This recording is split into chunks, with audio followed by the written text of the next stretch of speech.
Hi friend, Jai Jagannath. Welcome to my YouTube channel. आज मु भाविली आपण मान सहित गोटे वीडियो शेयर करदी। किछि नाही, बस इच्छा हला आउ एठी मु सोयाबीन तरकारी करी बोली पूरा रेडी हो जाइछि। भाउज सब कटा बटा करी रेडी कर दैछंती। मु खाली आछि भारी सेमती शो करिया पई नाटा केमती मोर हबो।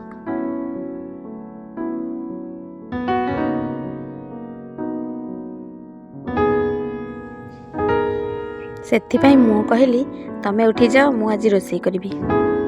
କାହିଁକି ନା 90% ରୋଷେଇ ତ ସେ ସାରି ଦେଇଥିଲେ, ଆଉ 10% ମୁଁ କରିଦେଲେ ମୋ ନା ହେଇଯିବନି।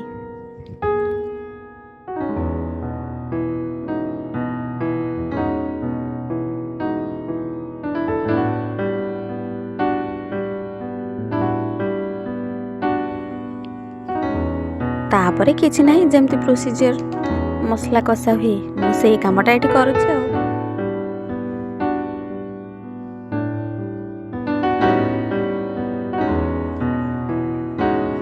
ତାପରେ ଏଠି ଟିକେ ସ୍ୱାଦ ଅନୁସାରେ ଲୁଣ ପକେଇଦେଲି। ଆଉ କ'ଣ ପୁଣି ମସଲା ଚାଲିବ କଷା? ଚାଲିବ କ'ଣ, ଚାଲିଲା ତ ଆଉ।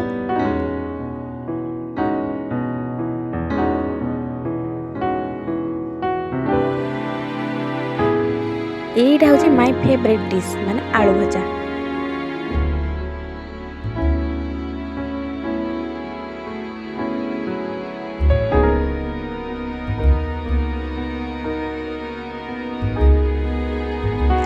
या ভিতরে ভাউଜ আଳୁ ବି କେତେବେଳେ ଭାଜି ଦେଇଛନ୍ତି ମୁଁ ଆଉ ଦେଖିନି। ମୋର ଦେଖିବା ବି କ'ଣ ଦରକାର, ଖାଇଲା ବେଳକୁ ତ ଜିନିଷଟା ପହଞ୍ଚିଗଲେ ଗଲା ଆଉ। ନାଇଁ ନାଇଁ, ଆକ୍ଚୁଆଲି କେତେବେଳେ ସେ ଭାଜି ଦେଇଥିଲେ ମୁଁ ଜାଣିପାରିଲିନି। ମୁଁ ଗୋଟେ କାମରେ ବାହାରକୁ ଆସିଥିଲି, 2 ମିନିଟ୍ ପରେ ଗଲାବେଳକୁ ଭଜା ହେଇଗଲାଣି। ମୁଁ କହିଲି ଆରେ ବା, ଚାଲ ତାହେଲେ ପଖାଳ ଦିଟା ଖାଇଦେବା ଆଉ।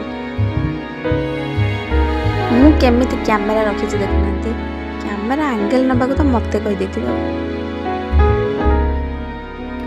ଇଏ ହେଲା ସଜନା ଶାଗ। ଶାଗଟା ଏବେ ବହୁତ ଟେଷ୍ଟି ଲାଗୁଛି। ସେଥିପାଇଁ ଆମର ମୋ ବୋଉର ତ ଶାଗ ଭଜା ନହେଲେ ହବନି।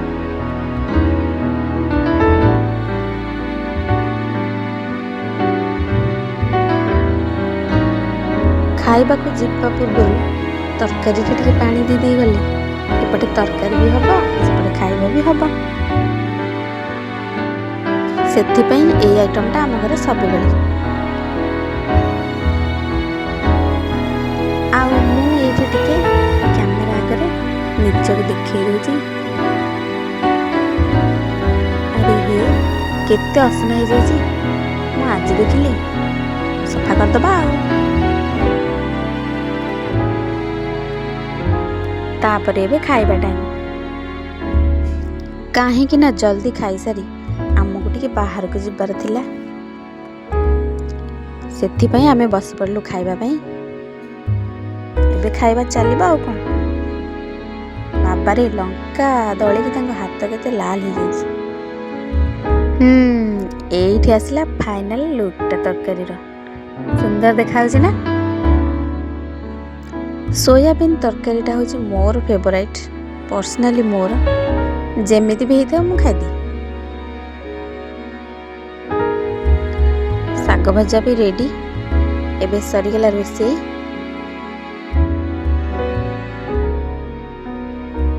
ତାପରେ ଆମେ ଏଇଠି ରେଡ଼ି ହେଇଗଲୁ ଯିବା ପାଇଁକି ବାହାରକୁ। କାମ ଥିଲା। ଆଉ ମୁଁ ଏଇଠି କହୁଛି ଯେ ମୁଁ ବାହାରକୁ ଯାଉଛି, କୁଆଡ଼େ ଯାଉଛି, କ'ଣ କରୁଛି, ମୁଁ ସେଇଟା ଆପଣମାନଙ୍କ ସହିତ ସେୟାର କରିବି। ବ୍ୟାଙ୍କ କାମ ସାରିଦେଇ ଆମେ ଘରକୁ ରିଟର୍ଣ୍ଣ କରିଥିଲୁ। ଆଉ ବାଟରେ ଦେଖିଲୁ ମକା। ଏମିତି କେମିତି ହେବ? ମକାଟା ଦେଖିବି ଆଉ ଆଣିବିନି, ସେମିତି ତ ହେଇପାରିବନି ନା। ସିଧା ଧରିଲି ଆଉ ଘରକୁ ଆସିଲୁ। ଆଉ ଘରକୁ ଆସିଲେ ତ ଘର କାମ କରିବାକୁ ହିଁ ପଡ଼ିବ।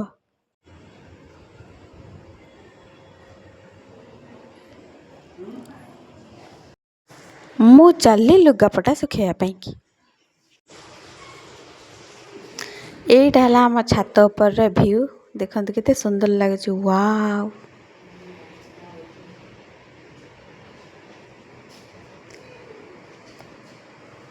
ମୁଁ ଏଇଠି ମୋ ନିଜ ଡ୍ରେସ୍ ନିଜେ ଧୋଇକି ଶୁଖେଇ ଦେଉଛି। କାହିଁକି ନା ଆଗରୁ ତ ମୁଁ ଏଇ କାମଟା ବି କରୁନଥିଲି। ମୁଁ ଏବେ ମୋ ନିଜ କାମ କରିବା ନିଜେ ଶିଖିଗଲିଣି। କାହିଁକି ନା ସବୁବେଳେ ତ ବୋଉ ପାଖରେ ରହିବନି ନା। ଲାଇଫ୍ ତ ମା ବାପାଙ୍କ ବିନା ବି ବଞ୍ଚିବାକୁ ପଡ଼ିବ। ସେଥିପାଇଁ ମୁଁ ସବୁ କରିଦେଉଛି ଆଉ।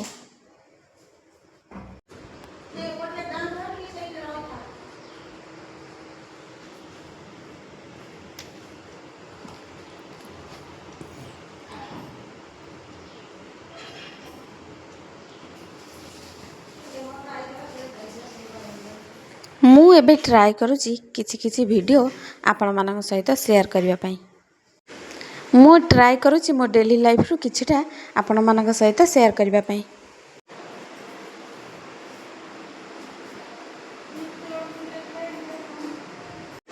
ଏଇଠି ମୋର ଲୁଗା ଶୁଖା କାମ ସରିଗଲା।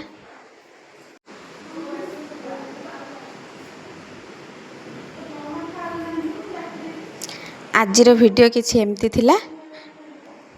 ଦେଖା ହେବ ନେକ୍ସଟ ବ୍ଲଗରେ।